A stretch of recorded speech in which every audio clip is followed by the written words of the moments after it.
Hey, what's up? It's DJ. Happy St. Patrick's Day. I think I went a little bit overboard with the lights. Today we're going to talk about the massive mod dump yesterday. We've got some new updates from Bcbuhler Farms and another Michigan map coming from TaylorFarms. If you like staying updated with all the biggest news of Farming Simulator, make sure you're subscribed. Let's check it all out. Yesterday, we got a big surprise as Giant Software released 73 mod updates on the in-game mod up on a Sunday. It's extremely rare that we get mods on a weekend anyway. Usually, if mods are released on a Saturday, those are going to be dedicated mods, maybe one or two that have been scheduled. But Sundays is quite unheard of unless it's a special date or something like that. Well, it must have been special because 73 updates dropped. Though it wasn't anything special, I did release a mod video showing off all of the updates, reading through every single changelog, so if that interests you, you could definitely go check that out. When so many mods release, especially so many updates, it's really easy for mods to get caught in the cracks and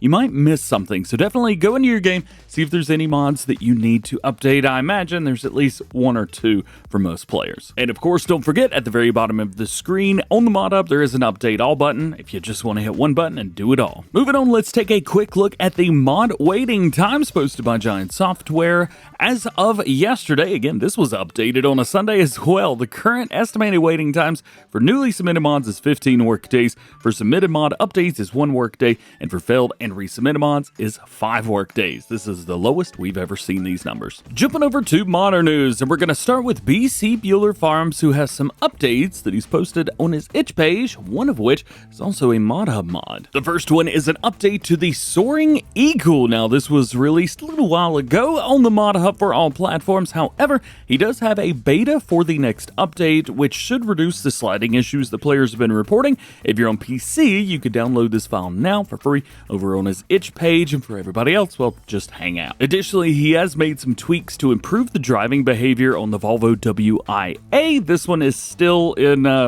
pre-beta? It's not been released yet. That's how much we know. So if you guys are on PC, you want to download any of these, definitely go for it. One last thing from Bcbuhler Farms, they also submitted a prefab to mod up for a train with an appropriate livery for North American maps with it. In addition, there's also variants that are crossplay friendly, and this is a prefab. So this means that other modders can implement this train into their own maps if they choose. Next up, we have Ahran Modding, who we've been talking about more and more, and we've been talking a lot about their RossN 770. Well, this project is now done, and it is with Giants awaiting testing as of last week. In addition to the bright red color that we've come to expect from RossN Mods, he's also including a dark, like maroon red. Looks very good. Here's a modder we haven't talked about in a little while, Fast Farming Modding. Man, I love their modder name. They do say they've got something a little bit different for us, a well-renowned telehandler from the 2000s.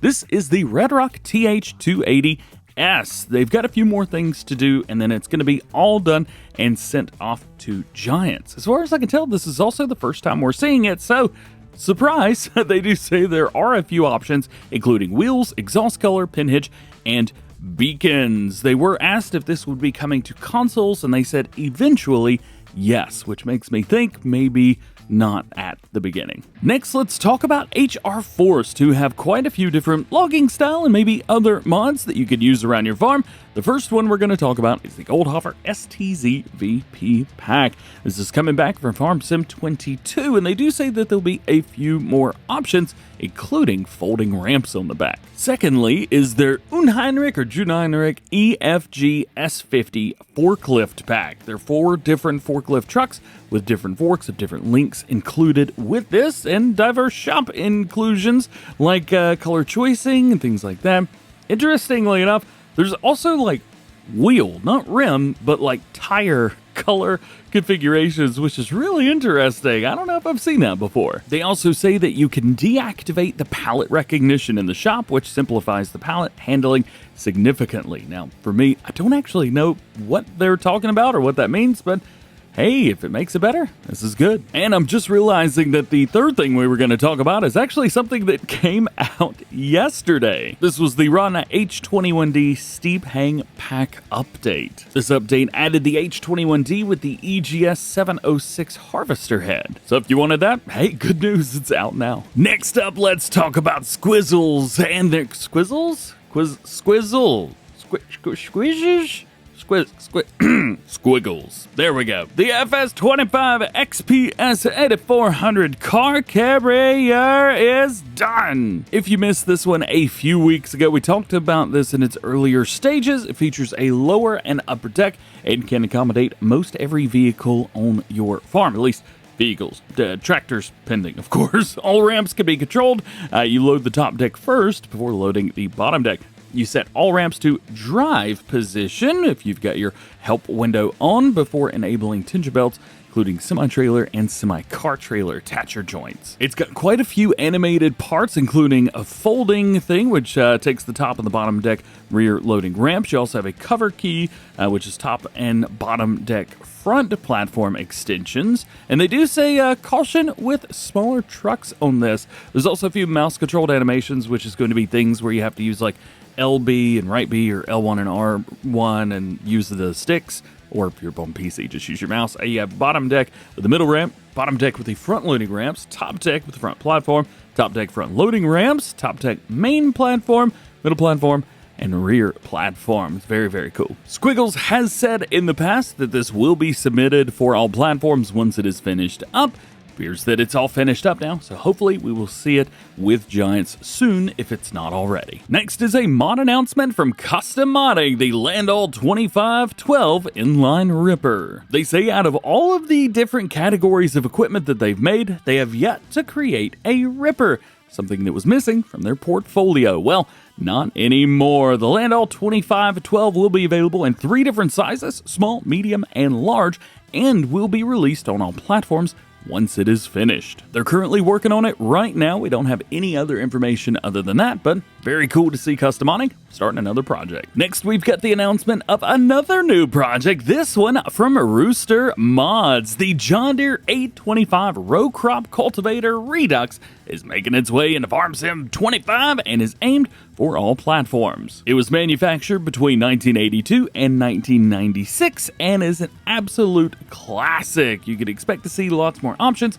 features, and rows than the previous version. Currently, Rooster says they've got 8 and 12 row 30-inch spacing set up and is fully functional, but they're also hoping to include 36, 38, and 40-inch spacing options as well for those specialty crops. Currently, the model is being finalized, and after that, more setup and texture work will still need to be done. They're hoping that this will be the most in-depth and authentic set of weeders ever brought to the farming simulator franchise. Moving along, we have RossN Mods, who says that his pickup hitch for foragers is coming back from Farm Sim 22 to 25. If you didn't use this in FS22, what it did was hooked up to the back of your forage harvester and allowed you to hook up different sets of trailers to the back.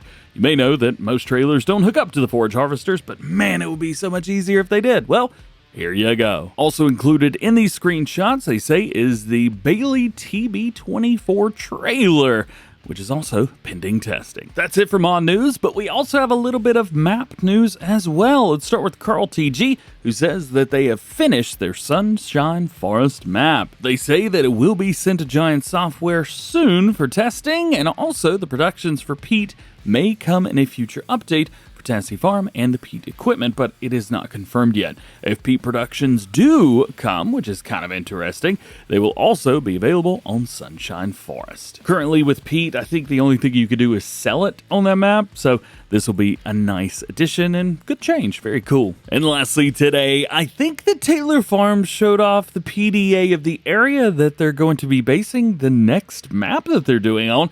Gera, Michigan. Is it Gera, Michigan? G-R-A. I'll get it right one day. Nonetheless, you can see we've got some nice size fields right here, and I really like that you've got the squared off areas, but there's a couple that are maybe not so much. Additionally, we also get a picture showing off the differences between this new Gera map and the other 3 maps that he's done so far. At the top, you've got Prairie. On the right-hand side, you got Frankenmuth, and on the bottom left, you have Michigan Farms. And that is it. Thank you so much for hanging out with me today. Hope you enjoyed this one. If you did, drop a like, get subscribed if you're new, and join the DjGoHam fam. Double check those notifications. That way you never miss videos like this one. I hope you have an awesome day. Happy St. Patrick's Day.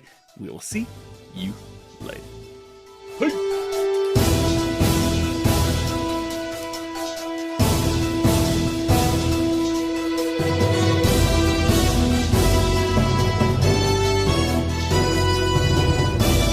So I've already asked this in a poll, but I'm curious, what is your favorite green tractor, piece of equipment, or tool to use on your farm?